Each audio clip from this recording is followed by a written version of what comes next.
অথচ সে তো আমাকে গ্রেনেড হামলা করে মারতে চেষ্টা করেছে, সেই ৭৬ কেজি বোমা হামলা করে মারতে চেষ্টা করেছে, এই যে কলারোয়াতে আমার হামলা, গাড়ির উপর হামলা করলো, ঈশ্বরদীতে ট্রেনে হামলা করলে যে যতগুলি আসামি সবাইকে কিন্তু ছেড়ে দিয়েছে। সাজাপ্রাপ্ত আসামি একটা জেলে নাই, বরং যারা আইনজীবী বা প্রসিকিউটর আমার পক্ষে দাঁড়িয়েছিল তারা জেলে আছে এখন।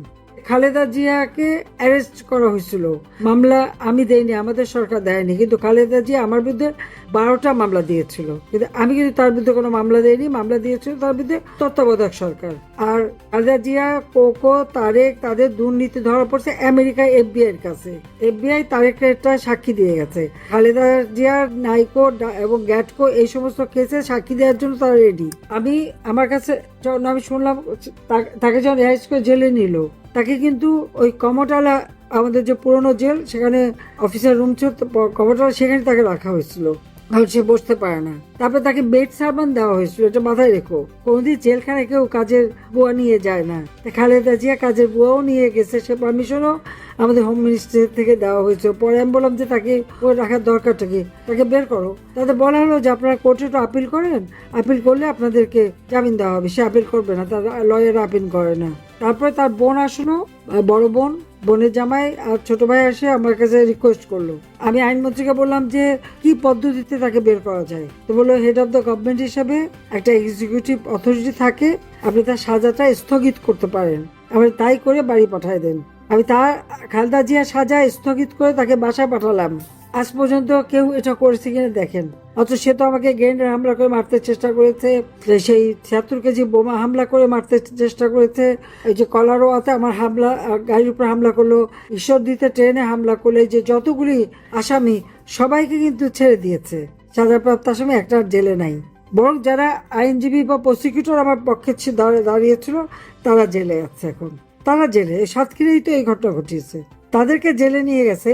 আর যারা এইভাবে মারতে চেষ্টা করছে তাদের জেলে নাই। এই হলো বাংলাদেশের অবস্থাটা। খালেদা জিয়াকে বাসায় রাখার ব্যবস্থা করে দিলাম, ফ্রি, সে হাসপাতালে যেতে পারছে, তার জন্য আমেরিকা থেকে ডাক্তার আসছে, লোকজন যেতে পারছে।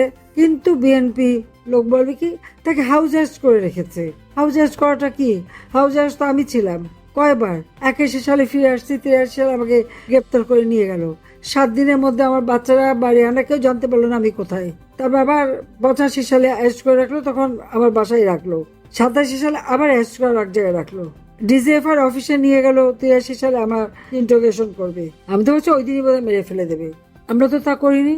হ্যাঁ, 10টা অস্ত্র চোরা কারবারির সাথে যারা জড়িত ধরা পড়ছে, গ্রেনেড হামলার সাথে যারা জড়িত ধরা পড়েছে, বা এই ধরনের, এমনকি আমেরিকায় যাদের দুর্নীতি, সেই সিদ্ধিরগঞ্জ পাওয়ার প্ল্যান্ট, সিমেন্টস, বিভিন্ন জায়গা থেকে ঘুষ খাওয়া, নাইকো, গ্যাটকো থেকে ঘুষ খাওয়া, মানি লন্ডারিং করে সেটা সিঙ্গাপুরে ধরা পড়লো, তাদের সরকারের সহযোগিতা সে টাকা, এই কোকোর টাকা আমরা ফেরত নিয়ে আসলাম।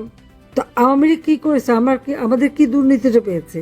আমি, আমার ছেলে মেয়ে, রেহানার ছেলে মেয়ে, তারা কি আমি ক্ষমতা থাকতে কোনদিন আসছে এখানে ব্যবসা নিতে?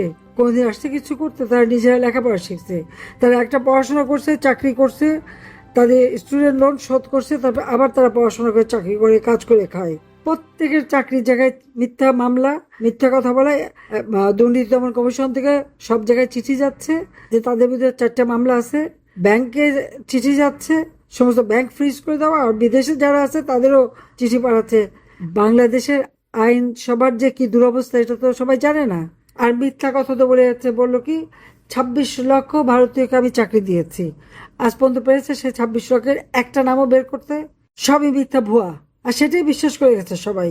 আয়নাঘর, ইউনূস ক্ষমতা আসার আগে কোনদিন এই দেশে আয়নাঘরের কথা কেউ শুনেছে কখনো? কোথায় আয়নাঘর?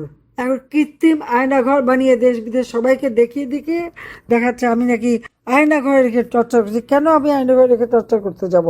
তারা তো প্রকাশ্যে করে যে সারা বাংলাদেশটাকেই আয়নাঘর বানাচ্ছে। তো আজকে এই পর্যন্তই, কিন্তু প্রশ্নগুলো এখানেই শেষ নয়। এই দেশ, এই রাজনীতি, এটা আমাদের সবার। আপনি, আমি, আমরা সবাই মিলে গড়ে তুলব সচেতনতার একটা মঞ্চ। আপনার ভাবনা, আপনার চিন্তা এবং আপনার মতামত আমাদের দরকার। তাই কমেন্টে লিখে জানান এই মুহূর্তে আপনি কি ভাবছেন এবং আপনি কোন দিকে তাকাচ্ছেন।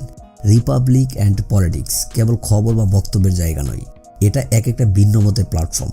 এখানে প্রশ্ন করার সাহস আছে, সত্যের পেছনে ছুটে চলার স্পর্ধা আছে। চ্যানেলটি ভালো লাগলে অবশ্যই সাবস্ক্রাইব করে পাশে থাকুন, কারণ একটা ক্লিকেই হতে পারে হাজারো অন্ধকার ভেদ করে আলো খোঁজা শুরু। ফিরছি পরের পর্বে আরও খোলামেলা বিশ্লেষণ নিয়ে। সে পর্যন্ত সবাই ভালো থাকুন, সুস্থ থাকুন। আল্লাহ হাফেজ।